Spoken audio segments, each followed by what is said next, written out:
In this evening's video, I'm going to reveal some information that just broke in South America that I think will cement this issue about who is on what side in Colombia.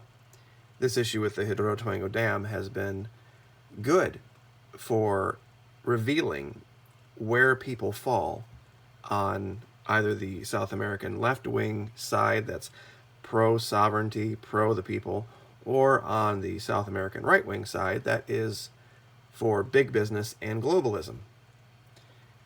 It is the dry season now, and the rains have abated, so the only thing that is a big worry for this dam at the moment is the continual threat of earthquakes. It was built in a region that wasn't safe for this kind of a dam. And this was something that was not lost on those in the region. See, this article talks about how they tried to stop this dam from even being built because of the threat of tremors, because it was just not the right place to do it. And of course, in response, the big globalists kill people. That's how they solve their problems. And we'll just read real quick here. Local indigenous communities in the region have long opposed the project, which has disrupted agriculture and fishing since the outset of construction in 2009. Following a trend of rising violence against environmental defenders across Latin America on May 2, one of the local opponents to the dam was assassinated. Hugo Albairo George Perez was a member of Movimiento Ríos Vivos in Colombia and one of the leaders of the opposition to the Ituango Dam and associated mining projects in the region. In response to that assassination, Ríos Vivos made a list of 5 demands, including a rigorous investigation of the crime, bringing those responsible to justice, and implementation of urgent actions to protect other threatened environmental and human rights defenders. How did they react? How did the government of Colombia react? In the following 2 days, 2 more local activists were shot dead. All had been campaigning for compensation for the communities affected by the project. Meanwhile, poor ecological management practices on the part of EPM caused major issues for the dam itself, 3 landslides between April 28 and May 7, and now we know the story. So this was something where it was warned of, people knew it was a bad deal, it was never going to be built right, and of course because EPM was trying to cut corners and make as much money as they can, and damn the consequences, this is what they get. Now, knowing this, of course, there's somebody going to ride to the rescue, isn't there? There always is. Well, guess who it is? U.S. firm will create the design to seal the tunnels of Hidroituango. Now, guess who the firm is? Let's go down here. Who could it be? Who is going to be the knight in shining armor to save these people? Oh, look, there they are. The manager of EPM explained that they hired the American company Halliburton, a firm dedicated to exploration in oil fields to advance to this stage. Really? So, after having completely botched the project from day one, the people have died, not only the ones that were assassinated by the government protesting it, but also from the floods that have happened from those tunnels being built poorly and from poor management. Now they're going to bring in Halliburton. And I don't think I have to do an entire video for my audience, given that my audience is the best on YouTube, most informed, bar none, about the implications of Halliburton getting their greasy little paws into Colombia.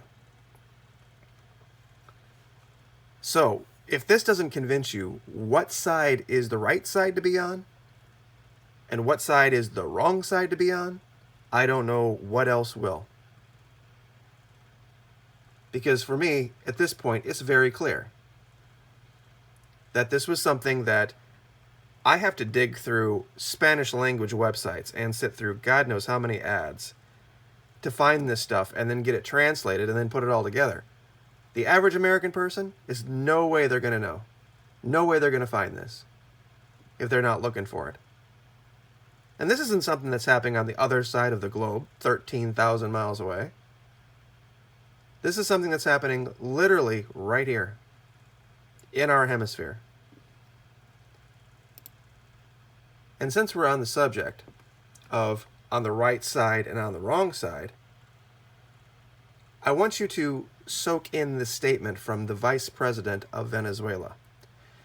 See, the United States, or the people in the United States, have this idea of socialism being a whole bunch of lazy people all just laying around, waiting for the government to send them a check, and they don't do anything all day but just sleep and surf the internet, and they expect the very few working people to support them, while the government does everything else. Well, kids, the Vice President of Venezuela just made a statement. The solutions to your problems must be born in your cities and your localities. The Vice President of Venezuela basically just identified herself as a libertarian, saying the government can only go so far. Your areas, your localities, you are going to have to get together, work with your local mayors, work with your local officials, and fix your problems in your way for yourself, and we're going to keep our hands off of it. Now, does this sound like a heavy-handed dictatorship to you? I mean, other than the fact that they're handing out guns just for the asking that we've shown, what now, 4 or 5 times? Does this agree with the PSYOP the U.S. is trying to run on its own people about what's really happening in Venezuela? About what they define the left to mean? But that's the thing about our government. You see, they don't think you're going to bother to go to a Spanish language website or use Google Chrome to translate it into English and look for information that might contradict the party line. And we've shown it over and over again, that this nation wants its sovereignty. It's against the UN. It's against big globalists. It doesn't allow the CIA, the DEA, inside its borders. Strangely enough, there are no big drug cartels running drugs out of Venezuela to the United States, regardless of what they're telling you. But there sure as hell is in Colombia, and we're sending them $500 million a year. And here, the newly minted Vice President of Venezuela comes out and says, if you have a problem in your locality, Venezuelans, you fix it. You figure it out. It has to start with you, the Venezuelan people. Can you imagine a U.S. president saying that? Yeah, don't look to Washington. We're not here to fix it. You know, state of Indiana, state of Texas, state of California, state of North Dakota. You fix your problems at the state level. We're not in the business of fixing all of your little social issues. Can you imagine a U.S. president saying that? I mean, I can. He was actually on the ballot this last time, but we won't get into the guy who said he was going to abolish the income tax. The socialist, Marxist, communist income tax that we have in this country, the progressive income tax. There was a candidate that said he would abolish that, but yeah, we'll talk about that another day, I guess. Oh, by the way, that's also a word that will get you demonetized on YouTube. Libertarian. So that should tell you plenty.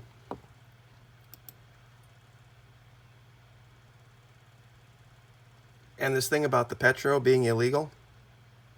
Yeah, not so much. They're building homes. They're not going to furnish the homes, and the people that are actually going to be swinging the hammers are going to be the people in the local communities. They're just going to provide the financing, meaning they're going to ship them the lumber and they're going to ship them the concrete and everything else that they need to build the homes, but it's going to be up to the localities. And I'll leave with this, and I really have a very nasty pet peeve for liars, where this guy right here, down here, says something that is probably the biggest lie I have heard in a long time. I told the presidents that this has to end. This threatens the security of the United States, and also, we respect their sovereignty, their borders. We insist that you respect ours. This is the translation of what Mike Pence said. Mike Pence just made the allegation that the U.S. respects the sovereignty and the borders of other nations. We don't just randomly invade countries. We don't just put CIA and black ops people into whatever country we feel like. He just said that. He literally just said, we respect the sovereignty of other people's borders. I don't even know how even the most ardent supporter of the administration could with a straight face say that. Oh, yes, the U.S. absolutely does respect the sovereignty of other countries. It's just beyond... It's the most epic lie of all. So, but we'll leave it there. Thank you so much, everyone, for the support. I really appreciate it. Like, share, subscribe. We'll see you next time.